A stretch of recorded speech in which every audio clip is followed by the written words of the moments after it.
The borderline personality is characterized by intense, shifting, and variable moods, which are only marginally related to outside events.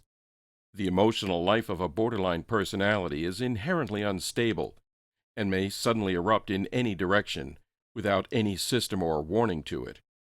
The borderline susceptibility to sudden change is not an affectation or coordinated means to attract attention. Indeed, it is not just others, but also the borderline themselves who may experience their emotional life as unpredictable and capricious. And, as a consequence, borderlines are often said to lack an inner defining core. However, borderline personalities are not psychotic. They are still in contact with ordinary reality and do not hear voices, struggle with delusional hallucinations, or exhibit other such symptoms of derangement. Their basic sense of reality has been preserved intact. Nevertheless, borderlines still lack the inner cognitive faculties that give structure and continuity to their understanding of the world. Hence, it has often been said that borderlines are empty inside, since they are incapable of reasonably moderating their moods or remaining affectively stable for long periods of time. One of the major problems for the borderline personality is their marked difficulty in forming and maintaining a fixed self-image that will allow them to keep their grounding in the face of developments as they take place. For this reason, the borderline is often unable to maintain a stable impression of both themselves and others, thus making their affections extremely volatile and making them prone to ride the waves of the most recent development in their life all the way to its emotional maximum. Thus, to others, borderlines may appear to suddenly lash out in all kinds of different directions and to change states and moods far more often than could be considered the norm.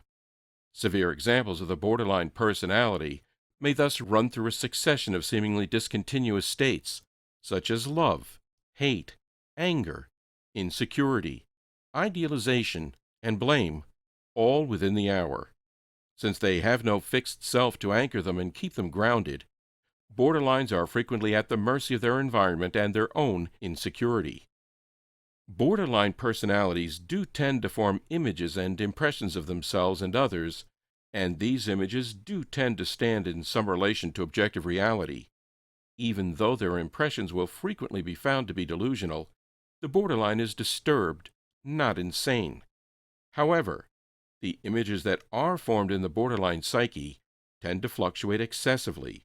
Since the images are only fleetingly integrated with a register of past impressions, they tend towards exaggeration and one-sidedness, filling up the cognitive attention of the borderline to an excessive degree.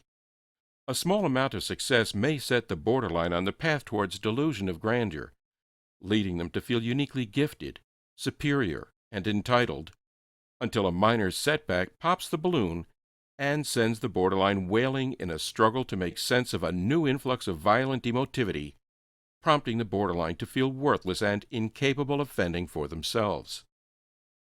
In such situations, it is not that the previous success has suddenly been forgotten.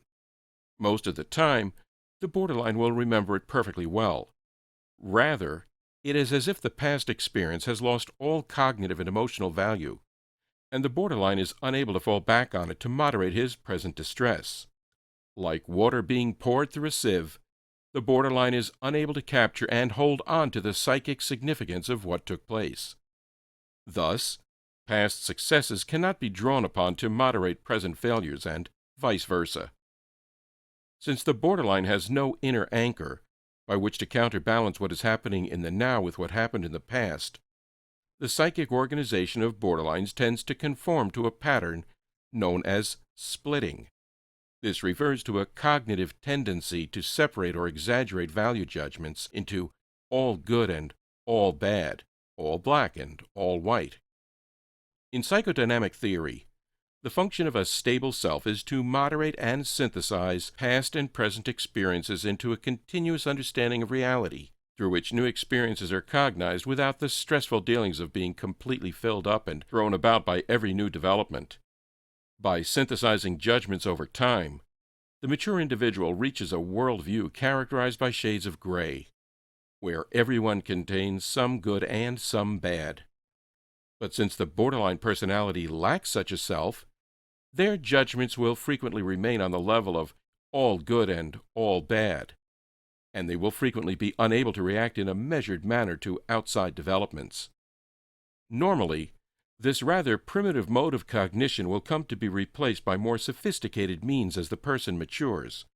But in the case of the borderline, these undifferentiated ego structures tend to endure throughout their entire lives. They may learn to mitigate it somewhat through therapy and stress relief, but in most cases, the tendency will always be there.